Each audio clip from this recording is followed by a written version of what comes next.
Rais Ibrahim Traore ahidi kukomesha machafuko yote ama machafu yote ambayo yatakuwa yakiendelea katika msitu wa Kongo, hususan vita ambavyo vimetikisa kwa muda mrefu sana, vita vya M23, lakini na majeshi ya Umoja wa Mataifa. Vita hiyo ambayo imechukua takribani si chini ya miaka mitatu, huku mwanzoni ilikuwa ikianza kama vita baridi ya wenyewe kwa wenyewe ndani Kongo, lakini hivi sasa imekuwa ni vita ambayo imehusisha na baadhi ya mataifa ya Afrika, mpaka majeshi ya Umoja wa Mataifa yameweza kuingilia ili kutuliza ghasia hiyo. Ibrahim Traore anasema kwamba Afrika tunatakiwa tuwe huru, Afrika tunatakiwa tupendane, Afrika tunatakiwa tuijenge iwe nchi moja na sio bara tena, na nitasimama kwa yeyote ambaye atahitaji kuvunja amani ya bara la Afrika, lakini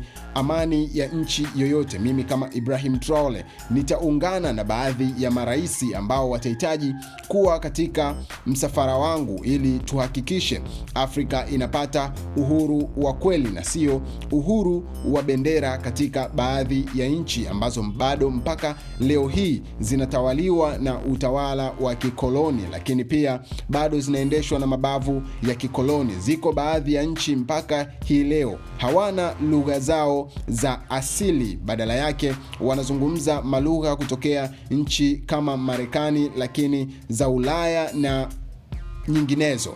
Anasema wa Afrika, uhuru wa kwanza ambao tunatakiwa kuwa nao ni uhuru wa lugha zetu. Tuwe tuna lugha zetu mama. Hata mimi huku nilipo Burkina Faso tunaongea sometimes Faransa, lakini tunahitaji kuwa na lugha yetu ambayo inaweza ikatuunganisha wa Afrika wote. Ibrahim Traore anasema kwamba Paul Kagame alikuwa ni miongoni mwa maraisi ambao wanafanya vizuri sana katika uongozi wake, lakini hili sakata la Kongo lilitaka kumyumbisha. Alijikuta na yeye anatekwa na viongo ama uongo ambao aliokuwa anapewa na wazungu, ili mradi aendelee kusapoti na kuchochea maafa ya Kongo yaendelee kushamili na yasije yakakata.